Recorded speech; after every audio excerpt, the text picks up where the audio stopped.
coming. You guys can hear me okay? Probably without the mic, but that's okay. Tanner Duncan, one of the owners of Woodfire Pizza. I got my wife over here and one of my kids. Can you say hi?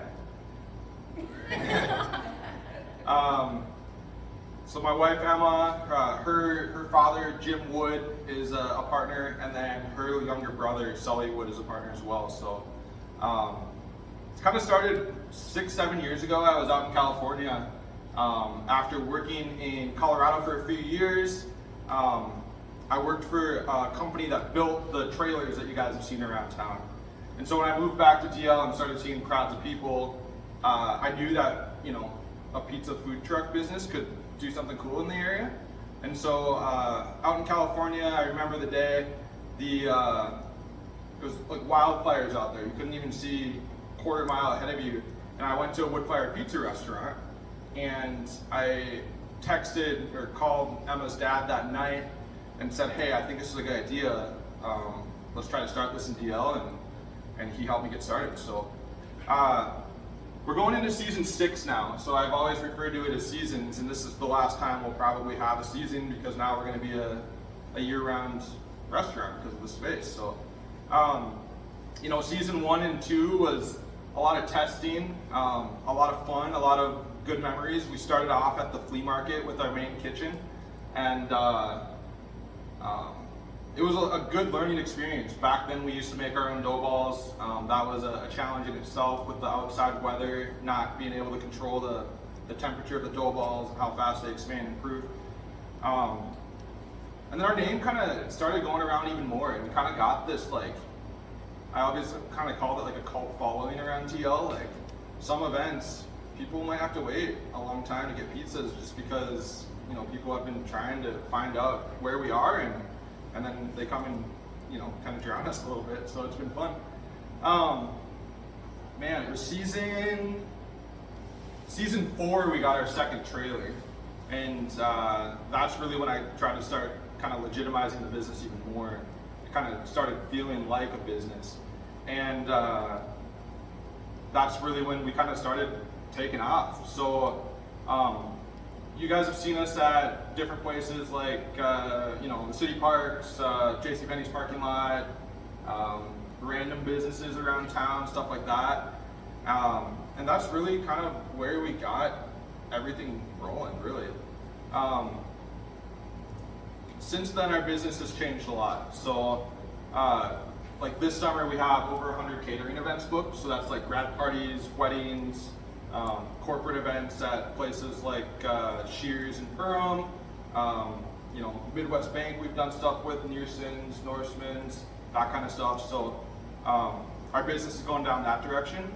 And then another thing that I'm really proud of is just like all the great kids that we've had working for Woodfire. I'm sure everyone in this room has recognized someone that's worked behind the counter, and they're such a huge influential part of the business. And one of the, I love coaching. It's one of the things I love to do. And, you know, Woodfire kind of helps fulfill that dream of mine to help raise the next, you know, entrepreneurs, right? So I always tell the kids to pick my brain, like, we're building this together. They're just as much of the brand as I am. So, yeah, I mean, I can talk a little bit about what the building's gonna be, then we can go into some Q&A. The biggest problem that Woodfire had over the first 5 seasons was cash flow through the winter. So we'd have a really big summer, and then we'd, you know, still have to pay all of our insurances, our bills, and everything through the winter. And I always wanted to find a space for us to call home. So, I mean, it was probably after season 3 or 4 I really started talking to Jim and trying to figure out, like, hey, where in DL can we, you know, build what's next, right? And we were just kind of waiting for the right opportunity and right space. We weren't ever too stressed about like what that would turn out to be.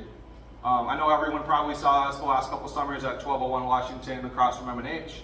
That was something we kind of dreamed up a little bit, and it just didn't end up working out for us. And honestly, it probably is for the better, because I think we got a really cool space here, and I'm excited about what this is going to turn into. We purchased the building in September, and right away, the main goal was just like, hey, let's have a place to store our trailers, have a kitchen to call our own, and the goal was to launch a frozen pizza. So that's something that we're still going to be working on. But first and foremost, in order to just get licensed in the state of Minnesota, I wanted my commercial kitchen to be open so we can operate the trailers. And then I started working here pretty much full time for my day job, selling computers and cameras to schools and businesses. And then I just kind of like started dreaming about what this space could be, and this is kind of what we dreamed up, and here you guys kind of see the semi-finished product today. So right away when we open, this space is going to be takeout, DoorDash, kind of come in, order, wait, and bring it home type style. So we're working on getting all that stuff set up, and my hope, we'll probably do a soft opening within 2.5, 3 weeks, and then from there just really be launched, ready to go for the whole summer. So as leaders in Detroit Lakes, anything you guys can do to spread the word of what's going on here would be a huge help. So yeah, we have a super full food truck scheduled this summer too, so you'll still see us on Friday nights in the park. You'll still see us at the flea market every Saturday and Sunday. But it's just going to be a little bit different. You're not going to see us popped up as much in the random spots. And we're excited about that, but we're also nervous about what this space, what's going to happen here too. Long term, we do own the whole building here, so it's 8,000 square feet. First thing we did was rip out 4 bedrooms and 1 bathroom in this space right here. I wanted this really grand look in here. I have my office upstairs, so if you guys want to take a peek up there, feel free. And yeah, this is really phase 1 of what the wood fire building and complex is going to look like long term. And really, so we renovated really this 1,000 square feet. On the rest of the building, we do have 12 bedrooms and 3 bathrooms still upstairs. We're not really sure exactly what we're going to do with that space. And then we have another 2,000 square feet on the other side of the kitchen wall, where we're really dreaming about what this space can become for the building. We're talking about whether it's renting out office space upstairs. I kind of have a dream of doing like a brewery type vibe, but maybe doing more of like a pour your own tap room. I don't know if you guys have seen those anywhere. And then expanding the building towards the back, having a big garage door feel, Austin food truck vibes back there, have a couple different food trucks out here, and just kind of create a spot in town to hang out and do stuff, right? So with that dream, I want to do sand volleyball, I want to do bean bags, horseshoes, stuff like that. So I don't have a timeline or time frame on exactly when all that stuff is going to happen, but I don't know. We're just going to keep dreaming and see what we can come up with, and we know the community is going to support us really well and help us grow and get to where we want to be. Hopefully we can bring something really cool to DL for the future. Yeah, is there any questions or anything specific you guys want to talk about too? So as your entrepreneurial journey continues, and every day I would imagine there's something new, and like, okay, I don't know like what, but I know like what I want to do, how do we do it? Where are your resources coming from, like to learn and to navigate? Yeah, it's a great question. I mean, I have great mentors in my life, there's a long time where I had like 3 gyms in my life where I'd really refer to. So it was Jim Wood, Jim Boos at UMD, and Jim Duncan, my dad. And like those were kind of my first influences and like really big, leaders in different areas. But there's so many great leaders in this community. You, Tim, I have a lot of respect for what you've done, what you've built with your brand and business. Steve Daggett is someone that comes to my mind as someone that I have a lot of respect for and want to, pave that path in his footsteps too. I don't know. I think I've always had a little bit of a problem of just like dreaming up some kind of crazy stuff and trying to figure out how to make it happen. And, they always tell entrepreneurs to take risks. And I have realized that risk doesn't always mean like a huge financial burden. A risk can be trying a new menu item and seeing how it hits, or seeing how it grows, or yeah, stuff like that. So in terms of like getting to where we want to go with the financial side of things, I mean, I think that's really what the unsure is, you know, like Midwest Bank's been great helping back some stuff, which has been awesome. But now that we're going to be cash flowing, I think it's just going to be fun to figure out where we can take it. So my day job keeps me really busy. You saw my wife and one of my kids. I have 2 others that are younger than that one. So I'm honestly just taking it one day at a time and trying to figure out, you know, how can we build this thing and how can we create a spot and be able that people want to hang out at. Cool. So what else do we got? Tell us about your first season. You Yeah. were out, you thought about the idea, you had background in that, or you're just like, let's do a food truck. And what was that like the first year? Yeah, so I did have an opportunity in Denver to run a food truck for a season. So I like really understood like what it's gonna take to find success, right? What we're gonna do in deal. I think the biggest thing right away was figuring out how to fill the schedule, figuring out how to manage like different personalities of kids. And I was lucky because Emma's brother Sully was part of like the first crew. And then I just told Sully, like, hey, go find some friends that you want to work with. And that's how we got started.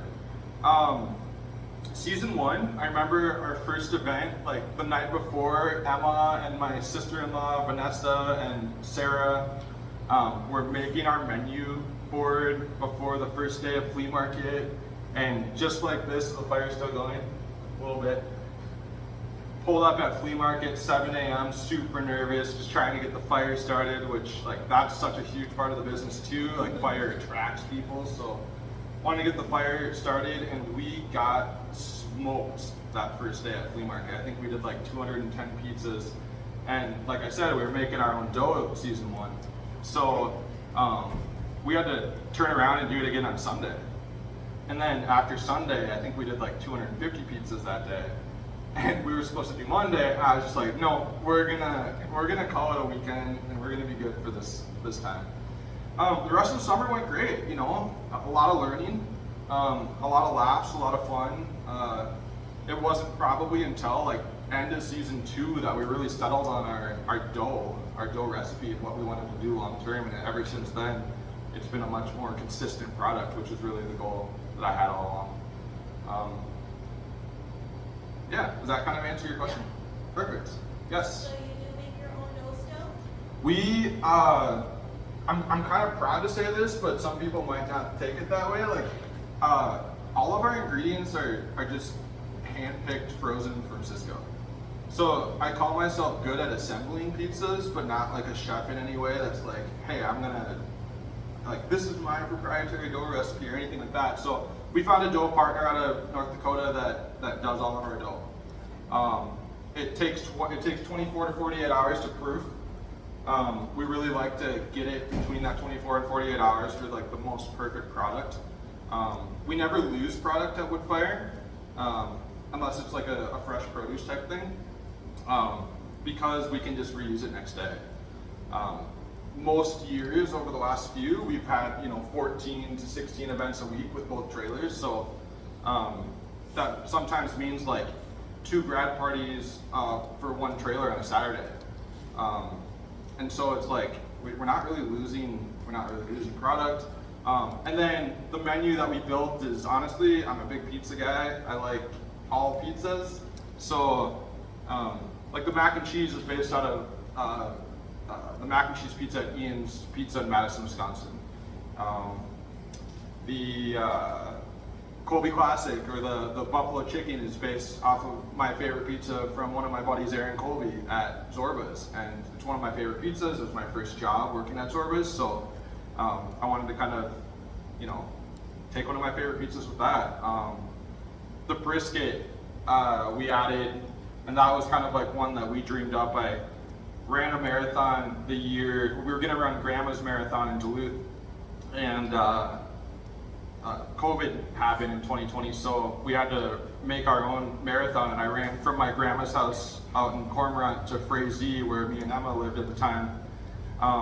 And so it wasn't Grandma's Marathon, but it was run from my grandma's, and we came back and had a brisket pizza that day that everyone loved, so we added it there. And that's just really where a majority of our menu comes from, is just kind of, you know, almost like honoring some of my favorite pizzas out there and trying to figure out a way to bring it to DL.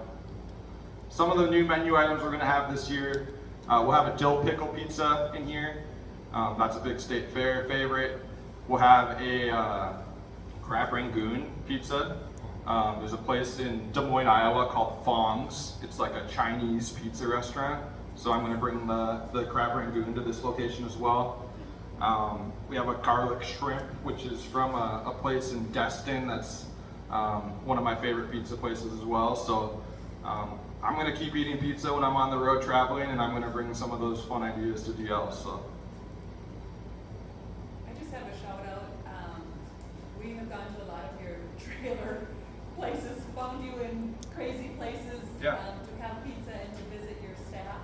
But literally, I swear, it's like all of a sudden you show up and it's half the football team is there. And it's a lot of youth in our area, and it gives me goosebumps thinking about it, how impactful it is for them, for you to help them thrive, and for them to sustain themselves economically, have a little cash and stuff like that. It's been really good. And my daughter has personally worked for you a bit, and she said, "This is crazy, Mom. It is busy." I think she helped you at WeFest or something, and she goes, "I cannot believe how long people will wait in that line for this pizza." I mean, she goes, "It is unbelievable." So thank you for the impact that you have on the youth in our community. Yeah, I appreciate that. I mean, this business honestly it's not here without the youth. People always ask me, like, how do you hire staff and how do you hire good staff? Like, I empower these kids to have responsibility, and we work as a team to make sure that they're fulfilling our goals as a company. But it gives them leadership opportunity too. Like, a lot of them want to be managers, so that's what we call the people that are running the shift as the manager. And we've always kind of prided ourselves on trying to pay them well, but they get tipped really well too. We had a grad party last weekend in Fargo where 4 kids got a $600 tip, and then we had a corporate event the day before where they got a $675 tip. So it's really cool to see them being able to kind of I always call it put it on a show. Like, when I tell people at a grad party, Woodfire's coming, we're gonna try to put on a show. And we perform a little bit differently in that aspect than we do here because we run buffet. Has anyone had the Woodfire buffet before? And we can do that at those parties because it's more like people wanting to try a bunch of different slices. So, but yeah, I mean, the kids, they're everything to us. I always have them, if they express interest in working for Woodfire, I always ask them to bring a friend or two. Like, go find some kids you want to work with or some buddies you want to work with. We always try to schedule them together so it doesn't feel like necessarily work, and it feels like hanging out with your buddies and having a good time. And that's another reason why we kind of came up with this idea for this space. I wanted it not only to be something fun for the community, something where super quick in and out, but a space for the workers to enjoy being and hanging out at the same time. So, WeFest is a crazy logistical event. We last year did a little over, or a little under 2,500 pizzas in 3 days. And 2 years ago, we felt the pull. Our first WeFest year, we had 1 trailer. After that weekend, it was the reason that I said, okay, like, I was maybe looking to try to not do Woodfire anymore. And that turned into, no, let's do it, let's double it. You see what I mean? So we doubled it. The next year we split Eastgate and Westgate trailers. Westgate did about half the business Eastgate did, and we grew Eastgate. So last year, I put Eastgate, or both trailers together on Eastgate. Has anyone out there last year and see the pizzas or the line? We had a line from the second we opened to the second we closed all 3 nights. It was crazy. I mean, I think that last night we did like a little over 800 pizzas. That is a goal. Let's create an event and deal. I want to have 1,000 pizza a day. So at some point, let's try to figure out a way to have 1,000 pizza a day at Woodfire. So, yeah, but that's a fun experience in itself, is the logistical planning behind WeFest. It's a beast. Yeah. Just one more question. Sure. So when I have patronized your business, I've always wondered, because I'm sure there's a why behind this, why you don't have a cooler of just cheap water. Yeah. That you throw a bag of ice on, and the football players or whatever, they just hold this cooler, and you charge $1 a piece, and Yeah. you make 20 or 40 or 50 or $100 on it. Yeah. Because a lot of times when we've gone, it's like, oh, I didn't bring my water or whatever. Yeah. So talk to that as far as, I'm assuming you just go, we're just doing pizzas, we're not getting into this, or maybe our license doesn't allow us to do that, or. Yeah, no, it's a great question. It's something that we've tried and attempted, and I think that's like, every year that we take a step in Woodfire, we try to get a little bit more, we just try to get better. We try to be more efficient, we try to do things faster, we try to do things better. We've tried drinks a lot. I think, giving the kids a lot of responsibility makes it difficult sometimes to accomplish something that, should in theory be an easy task.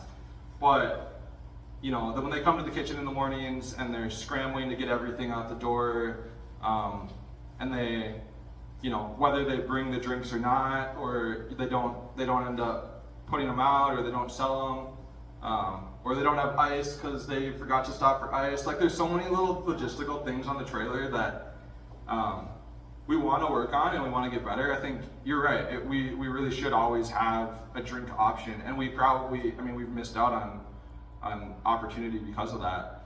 But I don't know that I have a water. Yeah, that's just easy. Like, I'm not saying you gotta get into, frou-frou juice and lemonades, because a lot of times you're in an area where there's a lot of other vendors. Yeah. And you don't want to like step on their toes. You know what I mean? Yeah.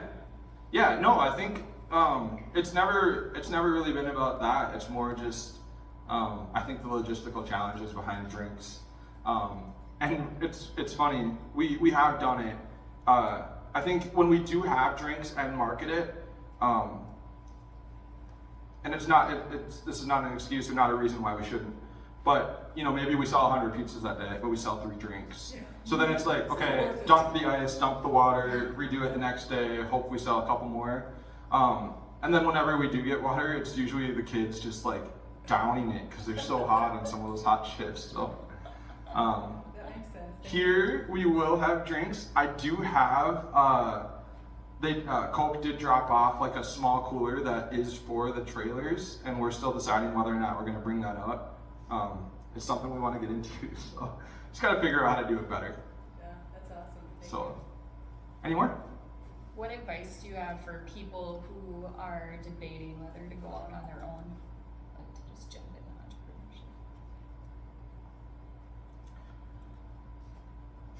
entrepreneurship?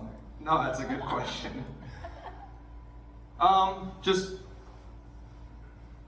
buckle up and get ready for a million different things to go wrong, and but it's fun. It's when you go to school and they teach you how to problem solve, and they teach you how to do simple math or money math or talk about accounting or leadership or anything like that. Like, you're signing up for all of it.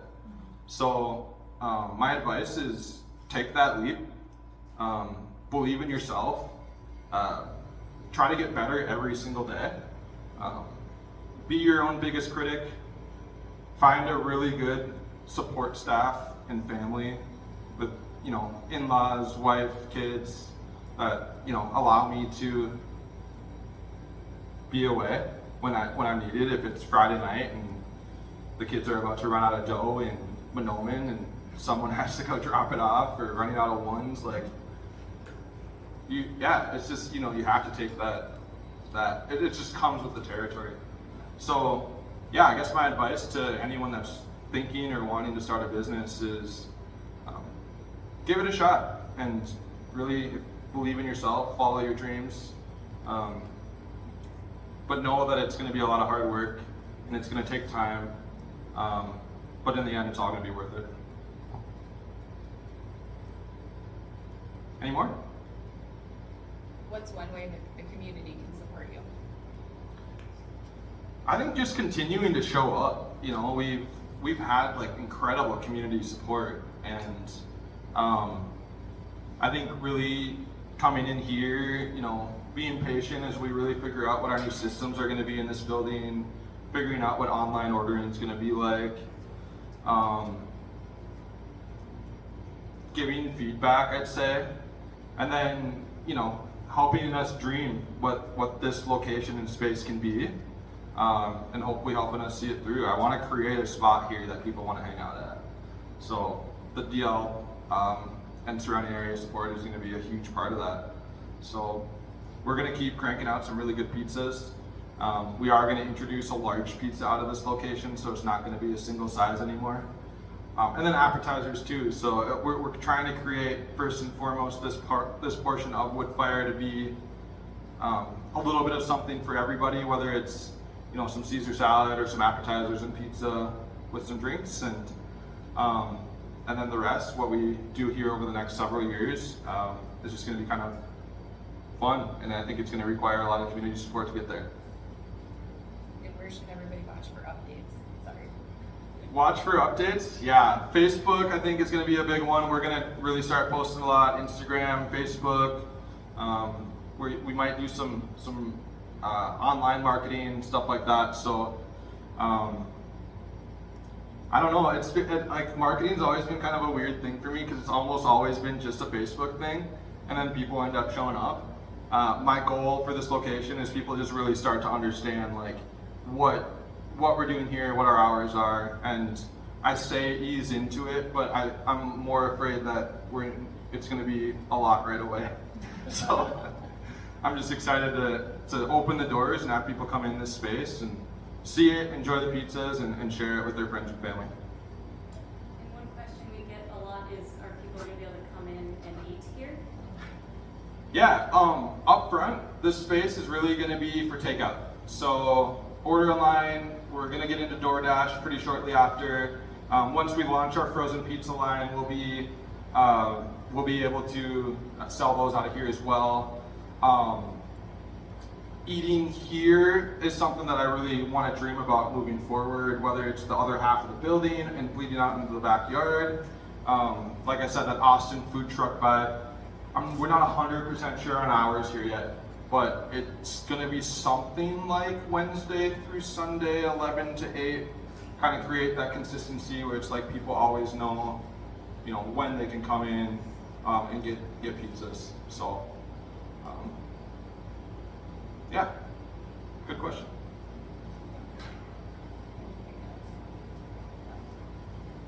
Thank you.